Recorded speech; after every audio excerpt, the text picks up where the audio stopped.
Eh bien, bonjour à tous et donc bienvenue à cette session d'Univers SwiftNet que nous allons dédier à un point qui est absolument fondamental, la dématérialisation des échanges, disons, administratifs entre les banques et les entreprises. Alors pour les entreprises, la dématérialisation des flux de paiement, des extraits de compte est quelque chose qui est complètement naturel. En revanche, c'est vrai qu'il y a une espèce de point noir, une pierre d'achoppement qui est la dématérialisation, ou plutôt l'embolie paperassière, là encore, que l'on peut trouver dans la discussion administrative que l'on a entre les banques et les entreprises, avec deux aspects peut-être que les trésoriers connaissent bien. Le premier, c'est tous les processus de Know Your Customer qu'on peut avoir à la demande des banques. Et puis le deuxième, qui est l'échange des pouvoirs bancaires, et donc tout ce qui tourne autour du Bank Account Management. Alors pour ces deux sessions, je vais avoir trois invités tout à fait exceptionnels aujourd'hui. Je vais donc vous présenter d'abord très rapidement Loïc Colcombe. Donc Loïc Colcombe, je pense que vous êtes très nombreux à le connaître. Loïc est associé chez Utsit depuis plus de 15 ans. On peut dire que nous avons quasiment démarré ensemble cette aventure. Et donc Loïc est notre grand spécialiste IBAM, en plus d'être spécialiste de tout un tas d'autres choses chez nous. Voilà, merci beaucoup Loïc d'accepter de t'occuper de la partie IBAM pour laquelle je disparaîtrai dans quelques instants. Merci beaucoup. Et puis donc pour la partie KYC, je serai très heureux d'interviewer donc Delphine Masquelier qui s'occupe de ce produit chez Swift. Et puis donc dans un deuxième temps, une discussion entre Loïc et Andreas Gottlieb, Andreas de chez ING, qui pourra se présenter rapidement quand Loïc commencera la discussion avec lui après cette partie avec Delphine. Voilà. Alors je vais commencer donc avec Delphine. Bonjour Delphine. Bonjour Hervé. Alors pour cette partie dédiée donc au Know Your Customer de notre session, je vais faire un petit focus avec vous en m'appuyant finalement sur ce que disait Daniel Barnex, le nouveau président de la FTE, dans une interview donnée à la GFI il y a une quinzaine de jours, peut-être un mois même, quand il a été élu président. Et donc Daniel nous rappelait que finalement dans la partie technologique, cette partie de la relation administrative du trésorier avec ses banques était probablement la plus importante, et il insistait à la fois sur KYC et IBAM. Donc nous reviendrons tout à l'heure sur IBAM avec nos autres intervenants, Loïc et Andreas, mais nous allons nous concentrer maintenant sur cette partie dite de Know Your Customer. Delphine, peut-être une première question. Vous avez commencé Know Your Customer avec les banques il y a déjà quelques années. Est-ce que tu pourrais simplement nous dire comment ce sujet est venu sur la table, comment vous l'avez pris en compte et comment vous avez utilisé la force de la coopérative pour en faire un produit intéressant pour toutes les banques? Tout à fait. Donc, on a commencé à parler KYC Registry chez Swift il y a de cela presque 7 ans maintenant. Donc, vers 2013-2014, Swift a décidé de regarder un petit peu à tout ce qui pouvait être fait au niveau de la conformité, au travers conformité paiement, conformité KYC. Et une des problématiques dans le banque à banque était en partie la partie screening des transactions, mais également la partie Know Your Customer. Et donc là-dessus, les banques se sont réunies avec nous pour voir si Swift, en tant que partie centrale neutre, ne pouvait pas aider ce genre de discussion pour standardiser les problématiques KYC dans le correspondent banking. Et donc, c'est comme ça que ce sujet est venu sur la table. De la même manière que beaucoup de sujets chez Swift, c'est vraiment une collaboration entre Swift et les banques partenaires. Et ce qu'on a fait, c'est qu'on a mis tout le monde autour de la table pour commencer une discussion de standardisation et voir comment est-ce qu'on pouvait créer une solution qui soit globale et bénéfique, quelle que soit la juridiction et quel que soit le type de banque sur le réseau. Et alors aujourd'hui, vous avez à peu près combien de banques qui participent à ce registre? Alors, on est plus ou moins sur juste en dessous de 6000 entités bancaires qui sont enregistrées sur le KYC Registry et qui utilisent la solution pour échanger leurs données avec d'autres correspondants bancaires. On couvre plus ou moins 210 pays.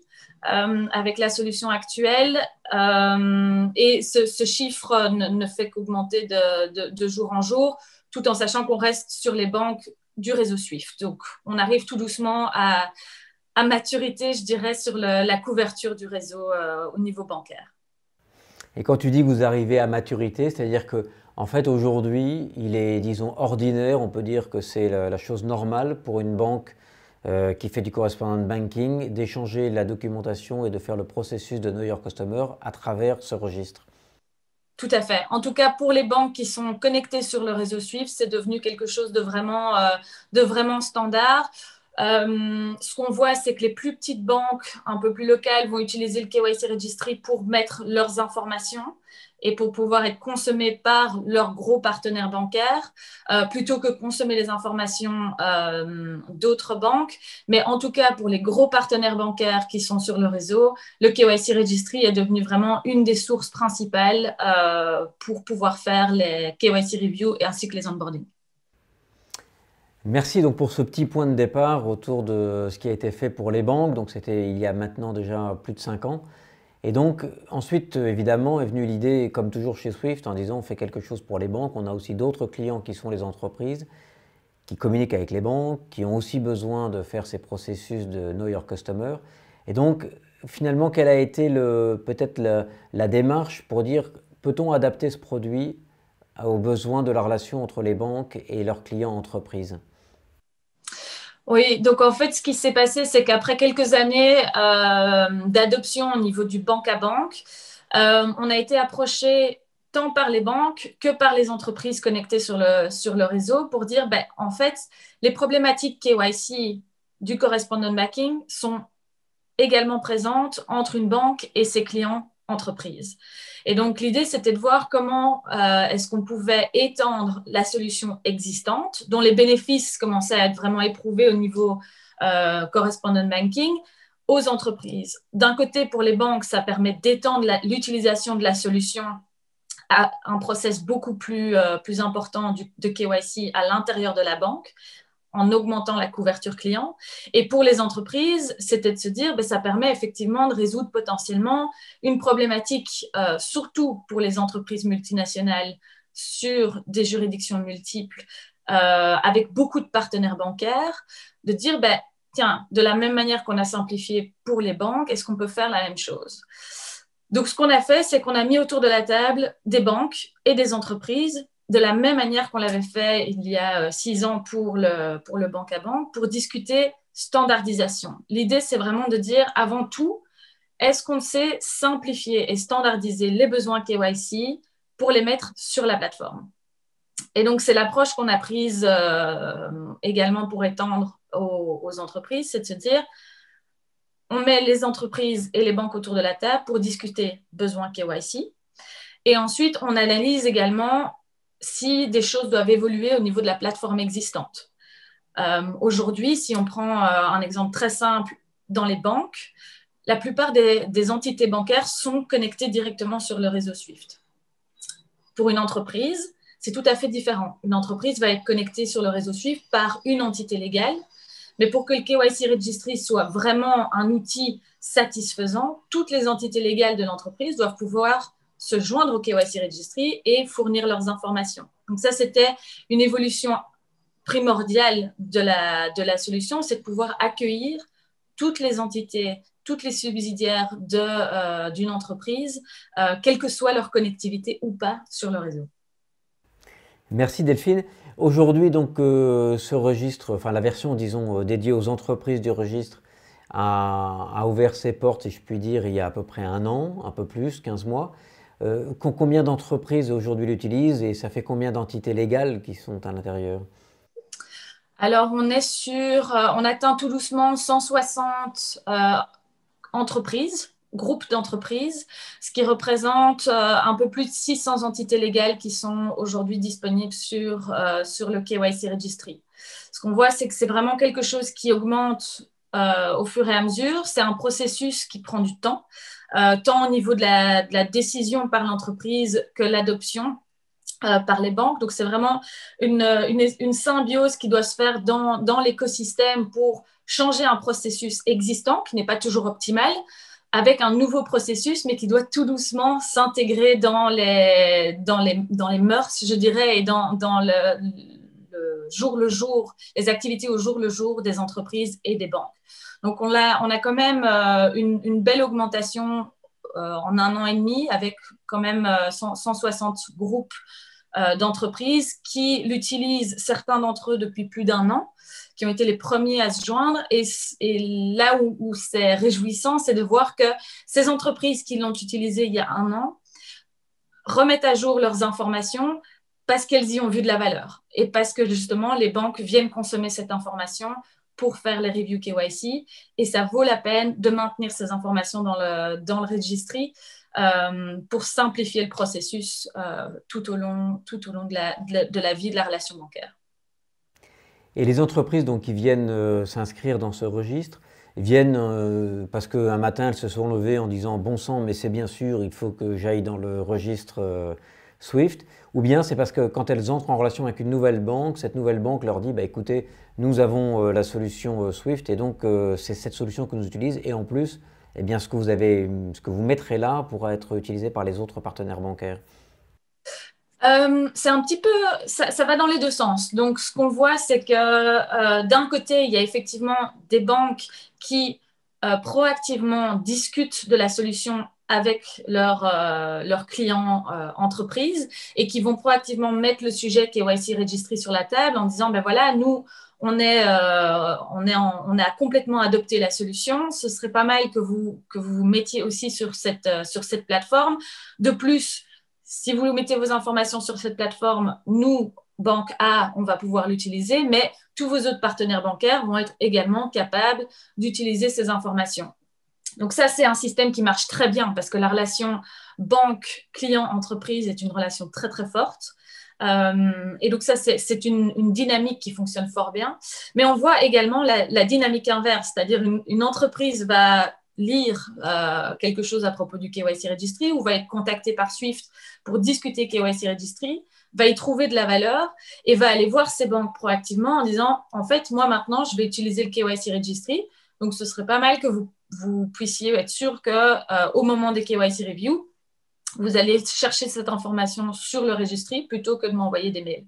Et donc ça, c'est aussi très, très fort parce que ça permet aux banques de se dire, là, je n'ai plus le choix. Il faut que je puisse passer par le KYC Registry. Ce que je peux déjà faire dans le banque à banque, il suffit simplement d'étendre les processus et les process qui existent déjà au sein de la banque à un nouveau segment. Généralement, c'est quelque chose qui se fait assez simplement. Et donc, une fois que l'entreprise pousse son partenaire bancaire à aller dans le KYC Registry et refuse de répondre par email parce que le travail a déjà été fait en amont, ça aussi, c'est quelque chose qui, pour convaincre les banques, c'est quelque chose de très fort. Donc, on a vraiment cette dynamique, cette dualité dans l'approche au niveau de l'industrie. C'est un peu l'œuf et la poule. C'est très important de continuer justement de travailler sur les deux tableaux. Et alors on entend souvent, quand on parle de KYC, on entend souvent les trésoriers qui disent que le vrai problème du KYC, c'est que les documentations que l'on doit fournir à la banque A diffèrent des documentations que l'on doit fournir à la banque B. Quel est le pourcentage, y a-t-il un pourcentage d'ailleurs, de documentation commune que l'on peut mettre dans le KYC Registry? Et puis comment fait-on pour mettre de la documentation qui est tout à fait spécifique à une banque ou à une autre? Alors ça, c'est toujours la question en or. Effectivement, si on pouvait simplifier toutes les demandes KYC en un coup, ce serait le rêve. Donc nous, ce qu'on a pris comme approche chez Swift, c'est d'y aller petit à petit. Donc on a aujourd'hui une standardisation qui couvre en fonction des juridictions entre 70 et 80% des besoins KYC à travers le monde et à travers les différentes banques. Ça va dépendre, le pourcentage va légèrement varier en fonction de la juridiction, en fonction du type d'entreprise, le type de business que fait cette entreprise et le niveau de risque attribué à cette entreprise. Maintenant, c'est quelque chose qu'on va faire évoluer dans le temps. Donc, on continue d'avoir ces discussions permanentes avec les banques et avec les entreprises pour augmenter ce pourcentage. Au jour d'aujourd'hui, ce qu'on voit, c'est que quand il y a encore des demandes spécifiques, elles vont passer par mail en dehors de la plateforme. Nous, ce qu'on fait en interne, c'est qu'on va vraiment essayer de travailler sur faire en sorte que ces échanges bilatéraux puissent se passer sur la plateforme.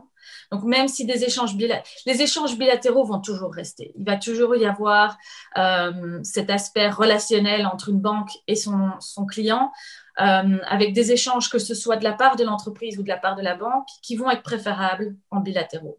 Pouvoir discuter le contenu, pouvoir discuter les détails. Et donc ça, c'est toujours quelque chose qui va rester. Le tout, c'est de pouvoir l'absorber dans la plateforme. Et donc là, maintenant, on va vraiment faire en sorte que la plateforme évolue pour que ces échanges bilatéraux, que ce soit des documents spécifiques ou des documents un peu plus confidentiels, puissent être partagés au travers du KYC Registry. Comme ça, on peut tout à fait enlever la partie mail de l'équation, mais tout en gardant cet aspect contrôle de l'échange, contrôle de la relation, qui sera toujours important. Alors ça peut arriver, hein, on peut avoir des entreprises qui travaillent avec des banques qui ne sont pas connectées au réseau SWIFT. C'est un peu théorique comme question, mais ça peut exister. L'autre sens, on verra après, est beaucoup plus fréquent. Mais dans ce cas-là, est-ce que ces banques-là ont quand même la possibilité d'accéder au KYC Registry for Banks ou pas encore? Est-ce que c'est en projet ou est-ce que c'est actif? Donc, les banques ont la possibilité d'accéder au KYC Registry, même si non connectés au réseau SWIFT. Donc, on a un processus en place qui leur permet de se joindre au KYC Registry via une non-connectivité, je dirais, sur le réseau. Donc, ça, c'est quelque chose qui est possible de mettre en place si les entreprises sont face à des banques qui ne sont pas connectées au réseau.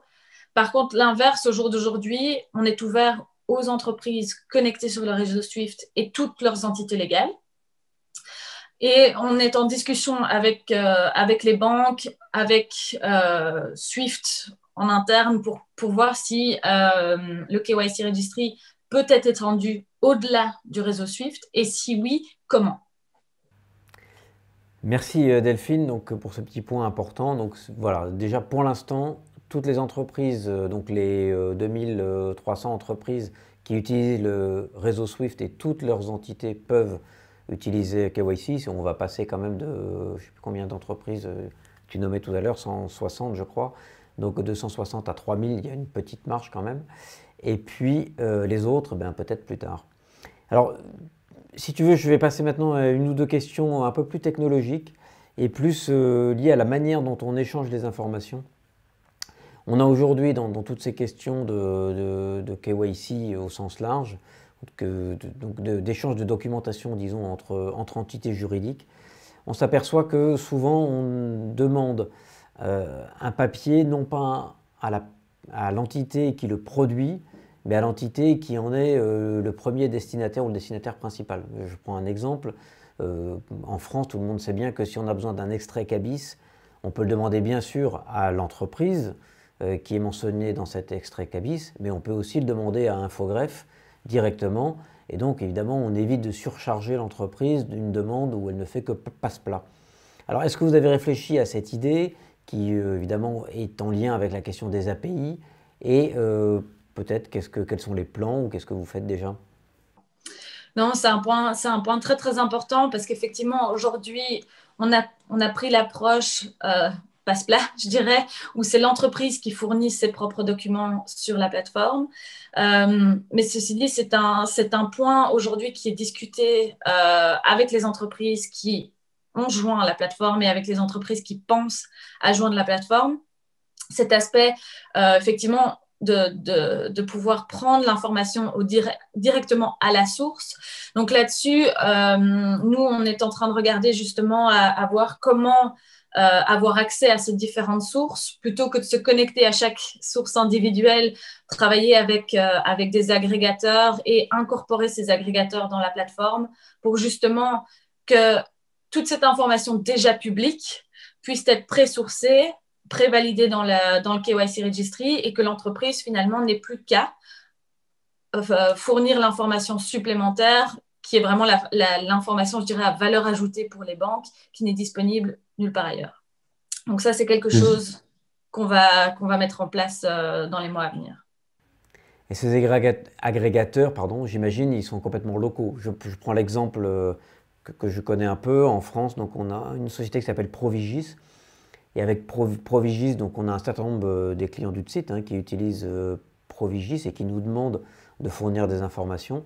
Et au fur et à mesure, on voit bien que la plateforme commence à nous demander l'autorisation d'aller chercher pour notre compte des informations comme par exemple, on a parlé de l'extrait CABIS, mais aussi l'attestation URSSAF qui signifie que l'on paye bien nos cotisations. Donc on voit bien que c'est un point effectivement d'efficacité assez important. Voilà. Alors peut-être pour terminer, je ne sais pas si tu as d'autres évolutions, d'autres choses importantes à dire à propos du KYC Registry pour qu'on comprenne mieux l'intérêt qu'il y a pour toutes les entreprises qui utilisent déjà le réseau SWIFT à inciter leur banque à aller chercher les documents sur le KYC Registry.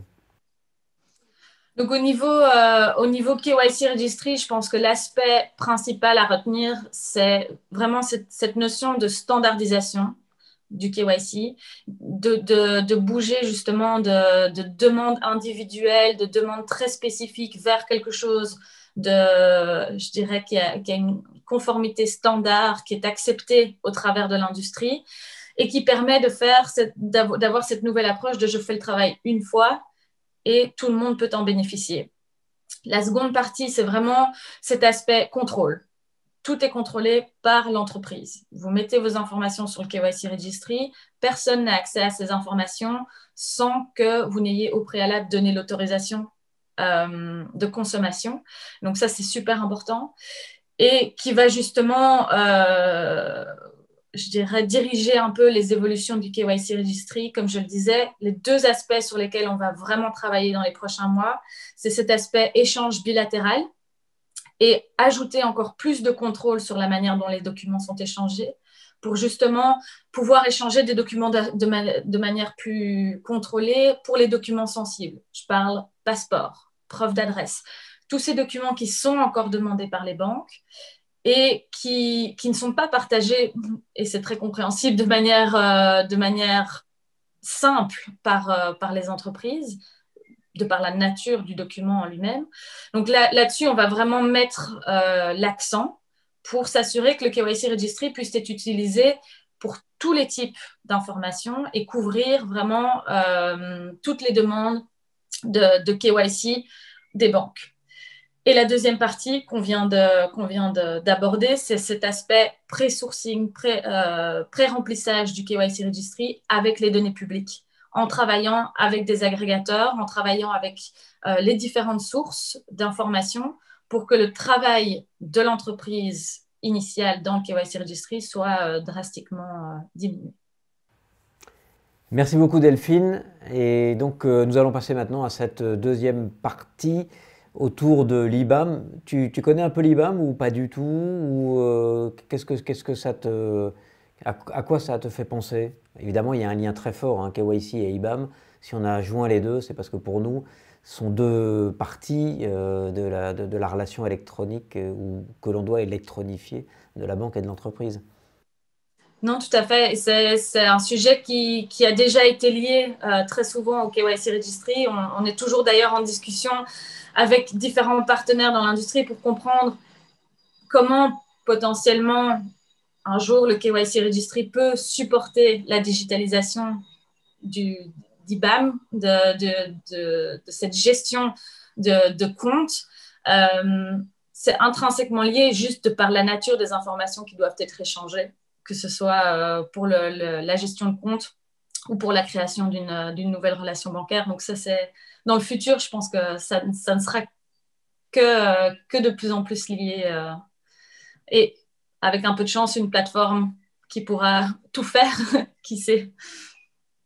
Alors voilà, écoute bien la suite et nous espérons que cette plateforme verra le jour. Merci Hervé. Eh bien, merci beaucoup Delphine pour cette explication en détail de la solution Swift Know Your Customer. Et puis, nous allons maintenant passer à la session dédiée à l'IBAM. Peut-être petite introduction. Donc, la première fois que nous avons parlé d'IBAM à Univers SwiftNet, c'était en 2008, il y a donc 13 ans. Et à cette époque, nous étions déjà en train de constater que les échanges entre les banques et les entreprises, en ce qui concerne la dématérialisation des pouvoirs bancaires, était fait ou constitué, disons, d'un nombre très important de papiers et d'une problématique de standardisation qui était très forte. Parfois, on a l'impression qu'il ne s'est pas passé grand-chose depuis 13 ans, alors que finalement, il y a eu beaucoup de standardisation, en tout cas sur le papier, et beaucoup de propositions de standardisation qui a été faite. Peut-être, mais je demanderai à mes deux intervenants évidemment de réagir à cette proposition, mais peut-être qu'on pourrait y voir deux raisons. La première est que quand on a parlé d'IBAM, deux marchés ont réagi à deux questions différentes. Le marché américain a réagi à la question principalement des ouvertures et fermetures de comptes. Et donc, ce marché-là s'est concentré sur les échanges liés à l'ouverture et à la fermeture de comptes. Et puis le marché français que nous connaissons bien, c'est lui concentré sur la question de la gestion des pouvoirs bancaires, c'est-à-dire finalement qui a le droit de signer, qui a le droit de faire quoi sur tel compte. Et donc, bien que dans les deux cas de figure on parle d'IBAM, on voit bien qu'avec une même terminologie, en fait, on parlait de deux sujets qui sont très connexes, mais cela dit assez différents. Alors aujourd'hui, il est important finalement de se reposer la question de la place de l'IBAM dans la relation, disons, de l'entreprise avec ses banques, de la place de la gestion des comptes, ouverture, fermeture des comptes, de la place de la gestion des pouvoirs bancaires, comme de la place d'ailleurs de la gestion de la tarification et des facturations que l'on peut avoir sur les comptes, car pour certains éditeurs, comme on pourra l'entendre tout à l'heure, cette question est finalement tout à fait liée. Donc pour pouvoir bien parler de tout ça, je vous propose maintenant de laisser la place à Loïc. Loïc, si tu veux bien, je vais te laisser la place et tu vas pouvoir donc engager cette conversation avec Andreas et je vous laisse maintenant, c'est parti. Bonjour Andreas, ravi d'échanger avec vous sur les sujets IBAM aujourd'hui. Alors avant de commencer, je te propose de te présenter, quelle est ta fonction, qu'est-ce que tu fais chez ING et à toi la parole. Merci. Bonjour à tous. Si vous permettez, je vais changer en anglais parce que je peux m'expliquer plus mieux. Alors, my name is Andreas Gottlieb. I'm working in ING Frankfurt as a transaction services sales manager, and I have been involved in our IBAM project about 3 years now.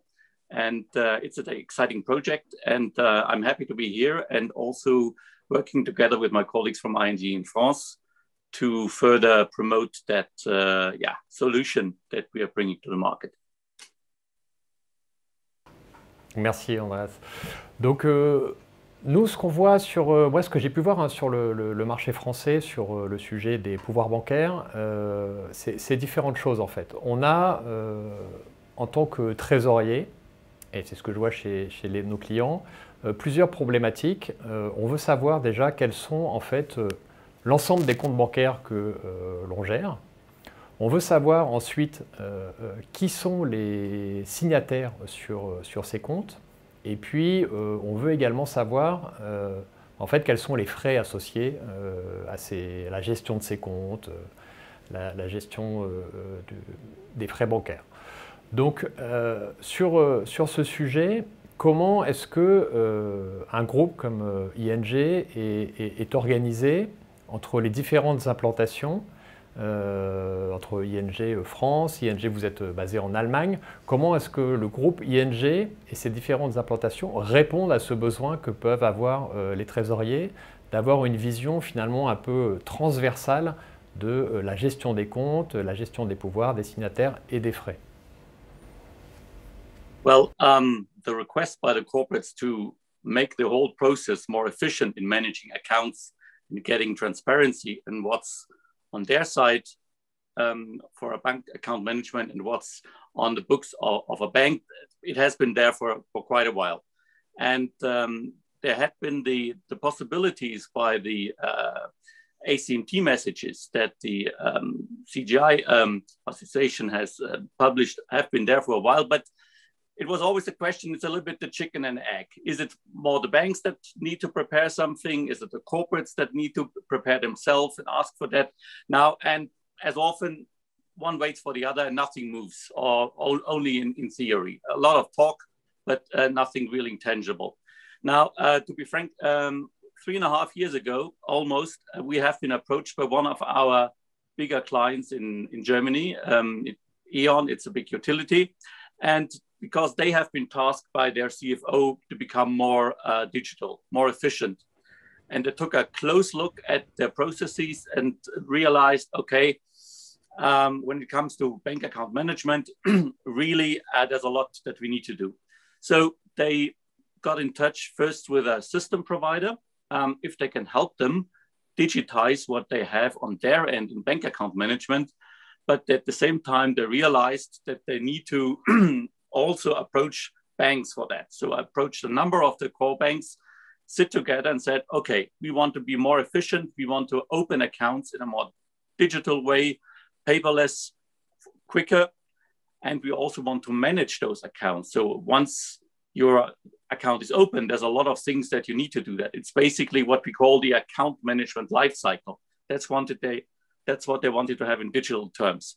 So they pushed their banks basically to do more. Yeah. And it was a challenge. We sat together at the beginning of the project. We didn't really know exactly where it ended up. Was it more on KYC? Was it more on account opening, management? So in the beginning, then we had a number of sessions together. And during those sessions over the months, it became clear that they wanted to focus on account opening, but then later on continue with account management. And we also knew that we wanted to use things that are on the market. So nothing reinvent the wheel, so to speak, that put together solutions that were already there available. So using reliable exchange channels such as SwiftNet, FileAct, to exchange messages. For formats, we knew there are the ACMT messages published by CGI that cover the whole account management lifecycle. And obviously, on the other hand, we also knew that sending those and then receiving those messages is only half of the question. On our end, on the bank side, we also needed to digitize our processes, which over the course of that 12 months we did. In the end, we managed to open an account digitally with the instructed by E.ON on our end. And that was the technical side. And we had created also a legal framework, which we called Umbrella Agreement, where we're covering all the legal bases that we need in order to normally open a bank account, things like bank account opening agreement and so on and so forth. Ok. Donc, Andreas, donc, si je comprends bien, pour résumer, vous avez démarré ce projet par une catégorie bien spécifique de messages de la norme IBAN qui est l'ouverture et la clôture de compte. C'est bien ça. Hein. Et donc ça, le client vous transmet l'information par un canal. En l'occurrence, vous avez mentionné le canal SwiftNet. Là, c'est assez intéressant parce que ça peut souvent être vu comme un point bloquant, l'utilisation de ces canaux. Aujourd'hui, quand une entreprise souhaite transmettre de façon digitalisée des instructions pour ouvrir ou fermer des comptes, ou même les instructions donc, de pouvoir bancaire, quels sont les canaux proposés par ING et que ce soit Swift, est-ce que c'est possible de le faire également par IBIX ou peut-être même via les portails de web banking. Et j'aurais une question, c'est je vous avais mentionné un cadre justement légal. Comment est-ce que c'est organisé et qu'est-ce qui est proposé à vos clients? Okay, yeah, two things indeed. Yeah, the first is the channel. We opted at the time for SwiftNet FileAct because it's an established communication channel on our end. The client supported that as well. And we also did have the means to pick up the message once it's delivered to ING and do something with it without a lot of manual work. Now we know that, particularly in Germany, the IBIX channel and the IBIX solution for payments is also very popular. So we're working on that as well. We hope that we have something in that we can test by the end of this year with clients. Yeah, it's always a little bit demand driven. Yeah, the more clients really come and say, we really want to do IBIX rather than Swift, the more interesting gets the business case. So it's in development. And the third one obviously would be like an API. Again, totally logical to develop there, seeing where the world is going.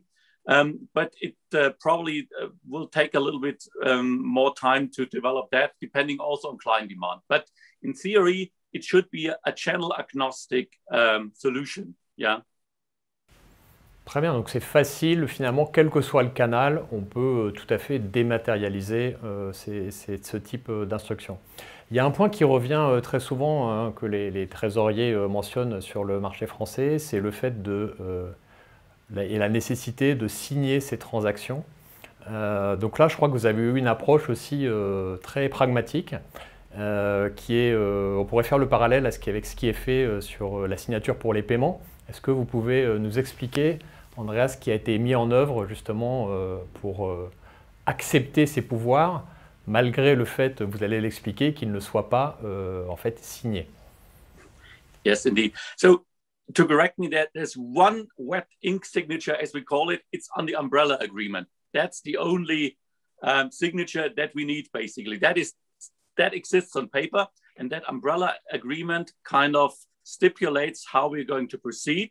So we established a secure channel, which is our eyes is completely fine with SWIFT, because it's used for payment factories, where you also have one central point of exit or entry between companies. Donc ça, c'est pour résoudre le problème de la poule et de l'œuf. On signe un contrat papier avec une signature manuelle qui définit le cadre dans lequel on va interagir.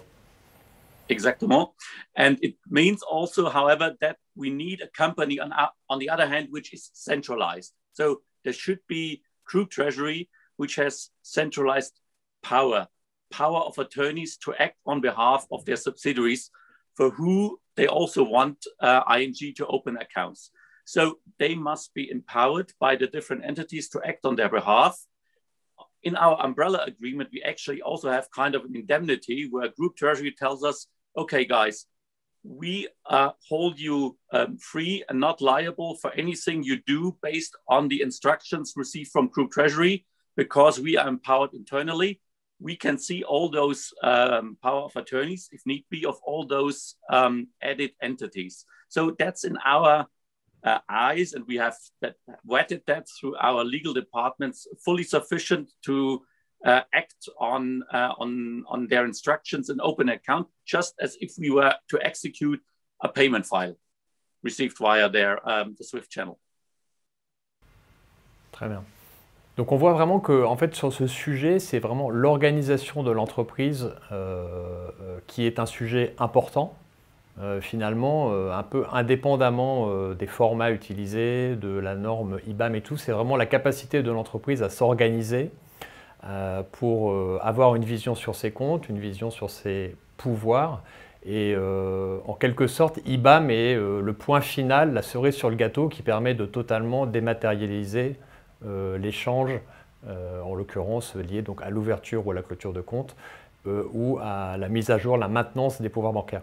Il y a d'autres fonctions qui sont proposées dans le cadre de la norme et de ce qu'on appelle la gestion des pouvoirs bancaires. C'est la possibilité que la banque pousse de l'information. Je pense que c'est un sujet qui est souvent méconnu de la part des trésoriers. Sur le sujet, je crois que ING, vous avez une offre qui permet de façon donc, soit sur demande de la part du client ou de la façon proactive de la part de la banque, de pousser vers le client en fait, l'ensemble ce qu'on appelle les informations de reporting, donc que ce soit les listes de comptes ou les pouvoirs associés à tel ou tel compte et telle personne. Est-ce que vous pouvez un peu détailler cette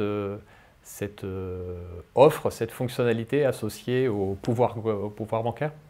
Happy to do so, yeah. And actually, that is probably the most challenging part of what IBAM for a bank represents, because this is the ACMT 014 report. It's the account report, and that lists basically the accounts, a company that we are holding for an account, listing all the signatories, the account details, people that there are listed for that hold electronic banking mandates. So it's an information that client can request from us by sending a so-called ACMT or 13 message. We process it, and then the real work begins. We need to pull the information from all different systems a bank has, and unfortunately, banks would love to say we only have one system that covers everything, but unfortunately, that's not the case. We need to pull it from all different kind of sources, put it together in a report, and obviously, it's a lot of work on our end because we need to have that SDP. Obviously, there's no point in having people walking around and printing out all the different reports and then put it in a system which then spits out that report. We need to pull it through different systems and have it SDP collated. And then obviously it's a report which is pretty comprehensive. Yeah, it depends to be true a little bit per country on our end, depending on which system we're using. But for Germany, for instance, we can provide you really a very nice report, which could, if you discuss it with your auditors, also serve as your yearly bank account confirmation because it contains all that information. And if you think about how long it takes till you get that normally from your bank in the beginning of the year, that would be quite an achievement. Donc c'est le rêve de tout trésorier, c'est la solution à la circularisation et les contraintes liées à l'audit sur les comptes.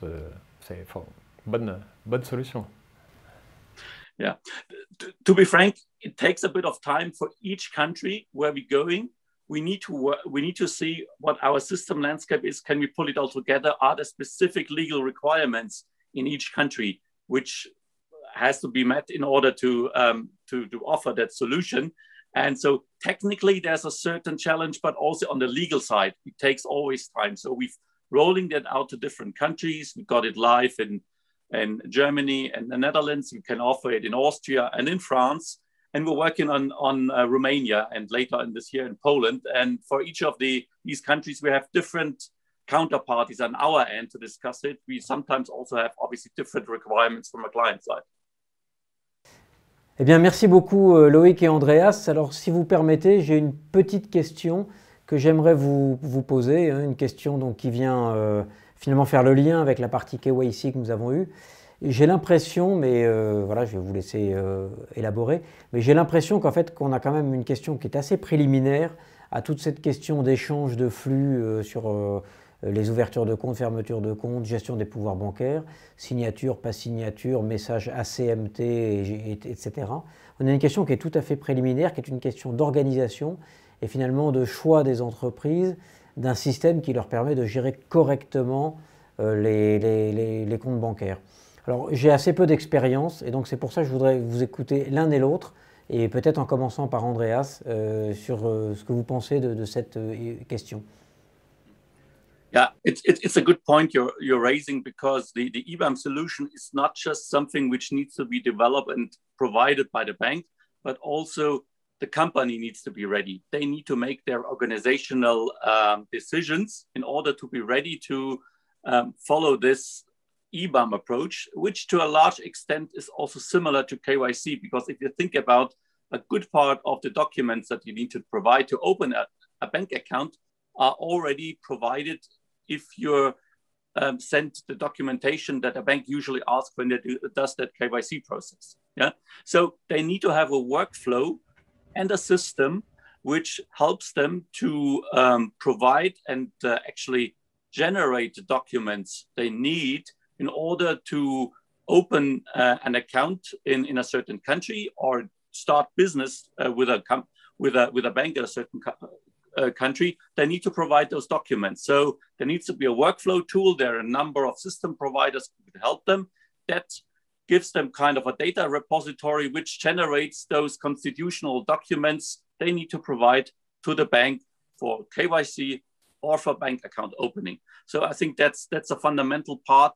A company needs to be ready and also needs to be ready to invest in that time, resources and money. Merci Andreas. Et donc Loïc, dans les projets auxquels tu as pu prendre part, est-ce que tu as effectivement constaté que la question était d'abord technologique, de s'occuper des messages et de la signature, ou bien que la question était d'abord une question d'organisation? Non, merci pour la question. Donc, clairement, c'est une question d'organisation. Aujourd'hui, il faut, pour pouvoir gérer correctement les pouvoirs bancaires, collecter et avoir dans un système de gestion centralisé, hein, c'est plus facile, l'ensemble des données nécessaires à la génération des pouvoirs. Donc ça passe par collecter les informations sur les entités. Il faut savoir notamment quelle est la forme juridique de la société, qui sont les représentants légaux de la société, des informations aussi basiques que les adresses, de la société, du siège social, etc. Il faut des informations également sur les comptes. Qui dit des informations sur les comptes dit avoir également les informations sur les banques, les agences, savoir à qui on va transmettre les pouvoirs, donc collecter les adresses de destination d'envoi des messages, que ce soit des messages électroniques ou des messages papier, hein, des documents, des pouvoirs papier. Et il faut ensuite collecter un troisième type d'informations, c'est les informations sur les personnes. Donc les informations, c'est quels sont les signataires. Donc qui va être habilité à signer sur tel compte, pour quel type d'opération, et quelles sont les caractéristiques associées à cette personne. Donc notamment, il y a des documents justificatifs qui sont nécessaires, tels que les ID, donc copie des passeports, copie des pièces d'identité, qui sont autant de documents demandés par les banques. Donc on voit que tout ça, ça peut être géré dans un outil centralisé. Et donc évidemment, pour ça, il y a un certain nombre de nombreux éditeurs qui proposent des solutions pour gérer ce qu'on appelle les pouvoirs bancaires et qui vont permettre de gérer toutes ces données statiques liées donc, aux entités, aux banques, aux comptes et aux personnes. C'est intéressant de dire qu'il y a plusieurs éditeurs qui font ça. Dans le cadre d'Univers SwiftNet, je pense que vous avez vu nos ateliers et que vous savez qu'il y a encore des ateliers qui vont arriver. Et donc je pense comme ça à un certain nombre d'éditeurs qui peut-être n'ont pas fait leur atelier sur le sujet, mais qui ont en tout cas des solutions. Alors pour ceux qui ont fait leur atelier sur le sujet, je pense à CPI et à RedBridge. Pour ceux qui ont des solutions et qui n'ont pas forcément fait un atelier sur le sujet, je pense bien entendu à DailyTrust, je pense à FIS, je pense à ACA Segit Company, maintenant je crois qu'il faut dire comme ça, de manière complète. Et j'en ai peut-être oublié, Loïc, toi qui connais bien tout le marché. Alors attends, tu as Datalog, bien évidemment. Kyriba, qui a également un module de gestion des pouvoirs. On a l'éditeur LCMI, qui a également une solution de gestion des pouvoirs. Je pense qu'on a fait la liste, voilà. À peu près. Donc en fait, beaucoup de solutions. Et quand je les ai interrogés pour préparer un peu notre entretien, justement, j'ai pu constater que cette question tout à fait préliminaire de dire « oui, mais attendez, on ne fait pas un projet d'IBAM si on n'a pas auparavant fait un projet de BAM ».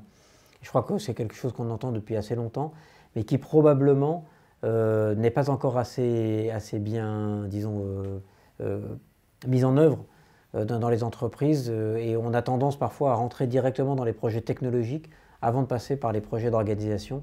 Et il me semble que dans le cas particulier d'IBAM, la technologie est un peu la cerise sur le gâteau. C'est ce qui arrive effectivement à la fin. C'est le prérequis indispensable, c'est vraiment la mise en place d'un système de gestion. On est dans de la gestion, hein, du reporting, de la gestion et le côté techno, donc la génération du fichier XML ou même les sujets de signature, effectivement, arrivent en toute fin de parcours sur des projets de cette nature. Et alors une question pour tous les deux aussi liée à cette question de l'ordre des opérations. Est-ce que vous pensez que finalement, même si vous n'êtes pas prêt partout, et là je parle pour la banque, pour ING, même si vous n'étiez pas prêt pour toutes les entités, même si vous n'étiez pas prêt pour toutes les fonctions de la trésorerie, à faire des échanges IBAM, bien entendu, l'entreprise a intérêt quand même à faire un projet de Bank Account Management et, cerise sur le gâteau, démarrer IBAM pour une ou l'autre fonction, car à chaque fois c'est un petit gain, même si on n'arrive pas à faire de l'IBAM pour toutes les parties et pour toutes les implantations. C'est un peu ça, Andreas, ou... Yeah, that's true. You don't need to really use the full account management cycle. You can use only the, let's say, account management. So what's going on with my accounts? There's it's not you're not forced to use the account opening if you don't want it, if it's too complicated. Every little thing where you dematerialize helps you, yeah? And that's important when you're sitting together with a company. Also, when we did the solution, it was kind of a co-creation. Listen to the client, what's important to them, and then come up with a solution which fits them. On the other hand, you also need to make sure that it's a standardized solution as much as possible, because there's no point developing a solution which works for company X and only for ING. They need to be able to use it with all other banks. So because only then it gets interesting, because those proprietary solutions, the corporates know them for years and doesn't help them, because it's each time they need to start from scratch. So it's important that whatever they want to do, we can actually offer them something which they can replicate with their other banks. Très bien. Et c'est effectivement, je pense que c'est cette question de la co-création et de la standardisation.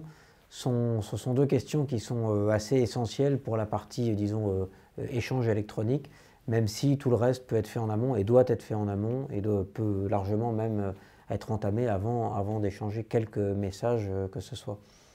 Loïc, peut-être un petit mot pour conclure? Je pense que voilà, il faut y aller. On l'a vu, c'est essentiellement avant tout un projet lié à l'organisation.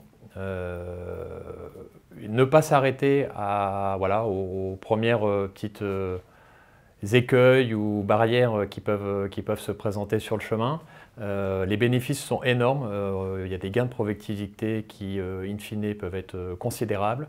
Et puis c'est surtout pour les trésoriers une excellente façon d'avoir une vision globale sur ce qui se passe dans l'entreprise, sur le nombre de comptes bancaires, sur les personnes qui agissent sur ces comptes, qui sont habilitées. On l'a vu, on n'en a pas trop parlé, mais les solutions qui gèrent en général les pouvoirs bancaires permettent également de gérer, d'avoir une analyse sur les frais. Donc ces solutions apportent beaucoup de valeur et surtout commencer, que ce soit avec une banque. Vous n'aurez pas toutes les banques dès le départ. Ça, c'est une évidence, mais je veux dire que ça ne doit pas être un point bloquant pour démarrer parce que les bénéfices sont déjà énormes et conséquents, ne serait-ce que même si vous commencez avec juste quelques banques. Et alors, Andreas, le mot de la fin, peut-être, est-ce que vous voulez bien dire en français, si vous devez commencer avec une banque, commencez avec ING? Oui, bien sûr. Mes collègues chez ING Paris sont tout à fait prêts et vraiment, ça sera un grand plaisir d'entamer ce voyage.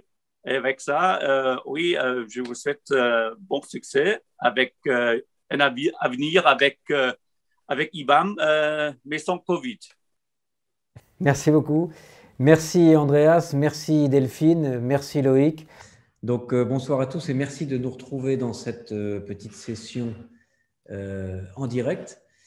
Et donc ce que je vous propose, c'est que nous repassions évidemment en revue les quelques questions que vous nous avez posées. Et donc j'espère que vous êtes tous prêts, car attention, c'est parti, je prends les questions, pas forcément dans l'ordre. Alors Loïc, je vais commencer par toi. Une petite question à propos des documents que l'on doit joindre et qui pourraient alourdir les fichiers FILAC de manière dangereuse, et dangereuse surtout pour le porte-monnaie des clients. Oui, donc effectivement, c'est une question. Swift en est tout à fait conscient. Effectivement, c'est vrai que pour envoyer des pouvoirs bancaires, les fichiers IBAN, il faut notamment envoyer des pièces complémentaires. Donc, c'est des scans de documents, des dossiers images qui souvent pèsent assez lourd et qui viennent donc alourdir le poids des fichiers transmis par FILAC. Donc déjà, il y a une première possibilité, c'est de bien entendu compresser. On a des taux de compression qui peuvent être quand même assez bons. Et quand on a posé la question à Swift, Swift réfléchit et travaille à une solution qui permettrait d'identifier très clairement ces flux et du coup d'avoir une tarification, une approche différente pour ce type de flux qui effectivement peuvent être assez conséquents en termes de volume.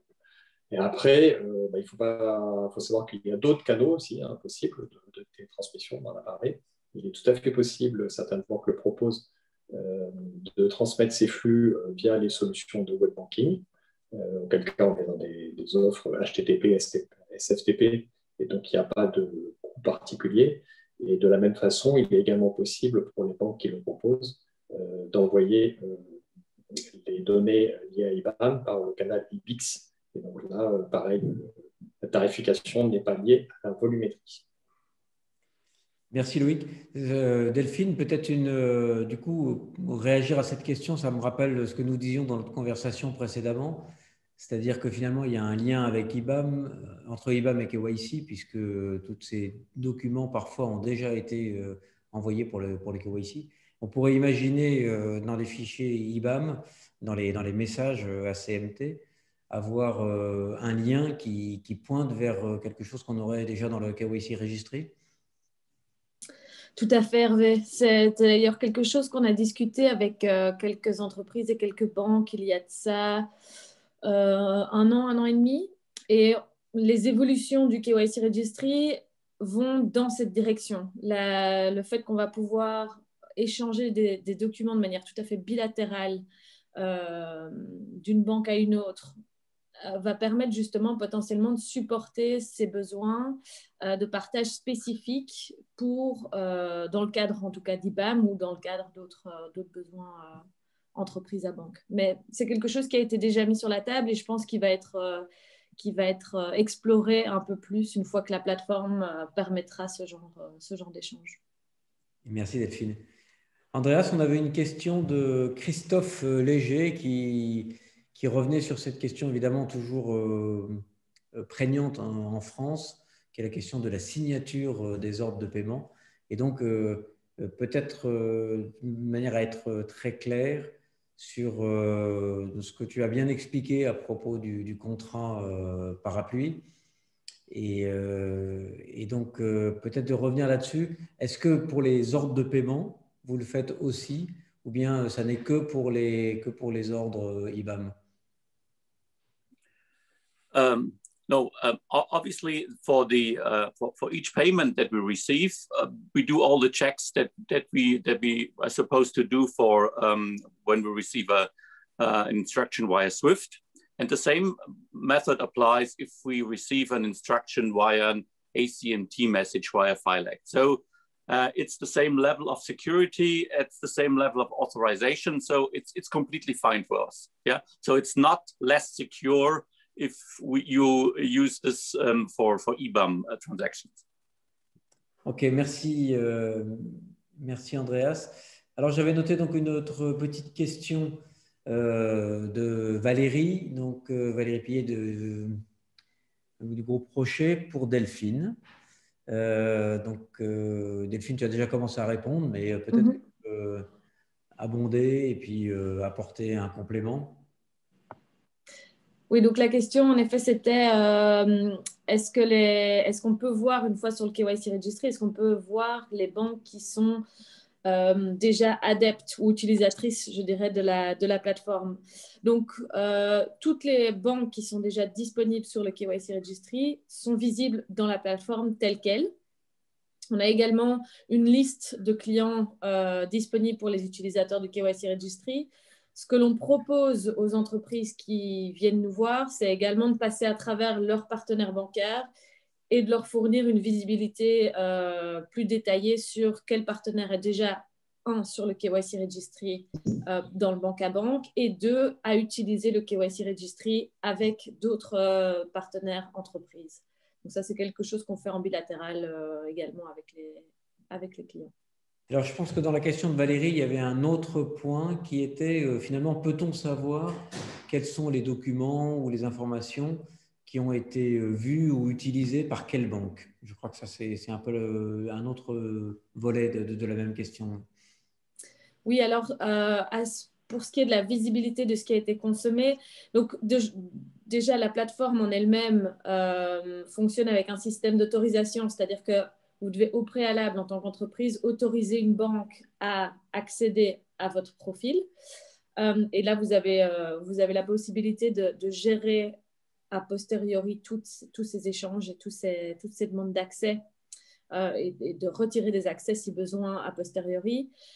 Par la suite, on a également tout un système d'audit, un système de reporting qui va permettre de voir quelles sont les banques qui ont activé votre profil et qui ont consommé de l'information. On n'est pas encore sur du document par document, mais c'est quelque chose sur lequel on va travailler justement pour supporter l'audit des échanges bilatéraux. Merci Delphine. Alors, on avait une question de Yann, mais je pense qu'on a globalement répondu à propos donc, de la connexion avec les outils de gestion des pouvoirs bancaires ou de gouvernance juridique. Peut-être quand même, donc ça va nous revenir à cette question sur les API, et on en a déjà pas mal parlé. Peut-être qu'on peut garder cette question pour Marc dans 15 jours, le 1er juin, quand on aura cette session avec Marc sur les API. Et donc Delphine, peut-être que tu peux dire à Marc que déjà il y aura une question importante à laquelle il doit s'attendre. C'est la question de Yann Le Thénault, tu peux lui dire. Et voilà. Et Yann, je te conseille de revenir dans 15 jours pour reposer ta question à Marc Delbar. Voilà, une question spécifique API. Voilà. Alors, j'ai l'impression qu'on a fait un peu le tour des questions qui nous étaient posées. Valérie nous remercie. Merci Valérie. C'est toujours sympa de voir les gens qui restent jusqu'au bout. C'est un bon test. Et donc, voilà. Et je crois qu'on a fait à peu près le tour. Un petit mot de la fin, de la vraie fin. Allez, on commence. Delphine. Petit mot de la fin, je dirais que après une session aussi intéressante, je pense qu'il y a clairement de l'avenir dans la digitalisation de l'aspect administratif. Bien que ce soit compliqué, on voit qu'il y a beaucoup d'initiatives qui se mettent en place, et j'espère justement voir plus d'initiatives qui collaborent, justement, que ce soit juste sur le registry, sur les projets IBAM. On voit bien que ce sont des choses très intrinsèquement liées. Et donc, j'ai hâte de voir à quel point tout ça va devenir un vrai écosystème, je l'espère, un jour. Merci Delphine. Andreas, quelques mots, few words. Yes, I think it's highly interesting to see that there's a lot of interest also in France picking up on this dematerialization of documents, and yeah, it would be great if more clients would reach out to their banks, and specifically, obviously, ING, to discuss their needs. And my colleagues in ING Paris would be happy to take this forward for them, and see also if there are, in the scope of their activities and also countries, if there's something where we could help them to become more efficient. Yeah. So, merci Andreas. Bon courage à tous. Merci. Loïc? Oui, un petit mot sur IBAM, je dirais, faites des projets BAM et puis IBAM ensuite. C'est des projets vraiment intéressants. On découvre plein de choses. Déjà, au sein de l'entreprise, sur les signataires, c'est une bonne occasion de faire un état des lieux et voir de temps en temps un bon coup de ménage sur est-ce que cette personne doit vraiment être signataire, est-ce que c'est vraiment efficace, est-ce que d'un point de vue opérationnel, c'est légitime et tout. C'est un sujet qui vous permettra de travailler avec plein de partenaires, que ce soit les partenaires éditeurs, on en a parlé, avec également vos banquiers, parce que vous serez obligé de les solliciter pour savoir où est-ce qu'ils en sont dans leur offre sur le sujet IBAM. Et puis, voilà, du coup, c'est l'occasion de mener des projets très intéressants. Et puis, il y a également une petite dimension et des sujets techno qui, pour les plus technophiles d'entre nous, amuseront également.